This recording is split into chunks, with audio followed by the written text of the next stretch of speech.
Hey guys, so today I want to compare the iPhone 5s here a little bit against the Galaxy Grand 2. So there's a lot of things that's different about those two devices actually. I mean, one is running iOS, one is not running iOS, one is running Android, and one is a Samsung, another is an iPhone. So, of course, the first thing that you're going to notice here is that the iPhone is smaller. Yeah, it's only a 4-inch baby, and this year we hopefully will get some bigger iPhones, like a 4.7-inch iPhone that I actually have over here, like a model, 3D model. So you can kind of see that one's going to be a little bit more, probably if that could be the real deal actually. It's going to be a little bit more like the Grand 2 size, or like an Android phone. So that's the first thing that you can notice here. Another thing you notice, of course, is in terms of thickness. You can kind of see, kind of get a feeling that the iPhone is a little bit thinner, but it's hard to tell. Just like this. You can kind of see here how the iPhone also down here has a speaker. Now this is the funny thing, there's only one of these that is the speaker. I think it's this one. One of them doesn't make any noise, which is pretty funny. It's not like stereo speakers. Obviously here there is a difference in build quality. The iPhone 5s definitely is more quality feeling here, with its like aluminum material and like a glass back. Which is very, very nice.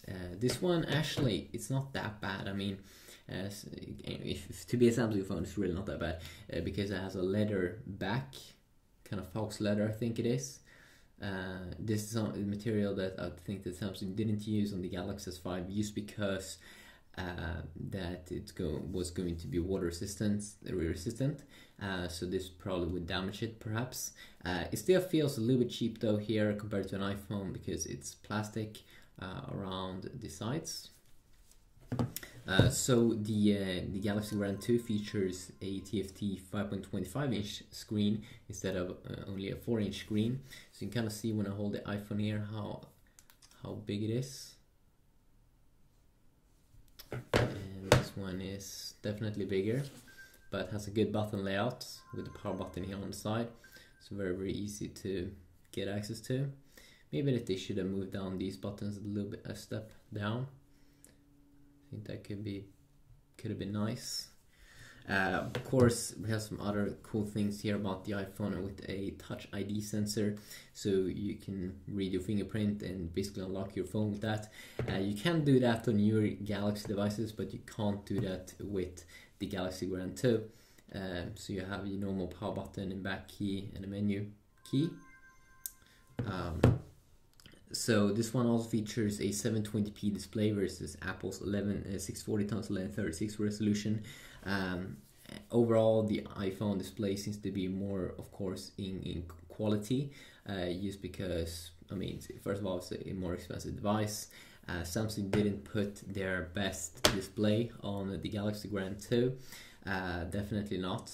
It's more like the Galaxy S4 active display, with not as impressive viewing angles as the new Super AMOLED Plus or Super AMOLED screens that Samsung used on their high-end flagship smartphones. There's also difference here in how much storage we have. This Galaxy Grand only comes in 8GB variant, seems, versus the iPhones that is 16, 32 and 64GB variants. Now this one I'm pretty sure has an SD card option, so if you take a lot of pictures, that's gonna be pretty nice, because then you can store it over there. As you can see there, you have a space where, yeah, you should be able to insert an SD card, I'm pretty sure. So that is good, of course. Just expand. You can't usually though install apps on that. Only take pictures and videos and store media on that little area. Just also check them out here on the back side. You can kind of see that this one is actually pretty fresh. I mean, has a pretty nice back. Actually, way more nice, I think, than the Galaxy S5. Pretty funny. 8 megapixel cameras on both here. iOS 7, of course.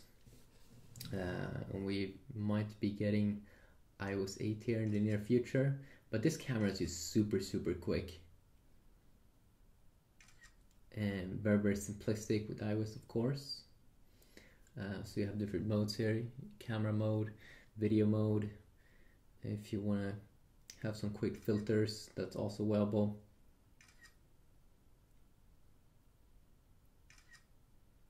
So that's pretty awesome, actually. The Galaxy Gram 2 features the Galaxy S4 UI in terms of the camera app. You can see here, could be slow sometimes. Features 1.2 GHz quad-core processor, but it is Cortex A7, which is not the most impressive one. So you did see here, I actually used the mode. I did use a mode there, which was burst mode. Of course, there are a bunch of other modes here. Night mode, sports mode, panorama, rich tone, HDR. HDR mode you also do get on the iPhone 5s. Let's just go with auto again. But you don't get the Galaxy S5 UI here inside of the Galaxy Gram 2. Could be good to know. Could be good to know, but an 8 megapixel shooter here on these two. You do get a chipset Snapdragon 400 inside of the Galaxy Gram 2 versus the Apple's own Apple A7, which performs amazing. I mean, both these devices perform actually amazing like this.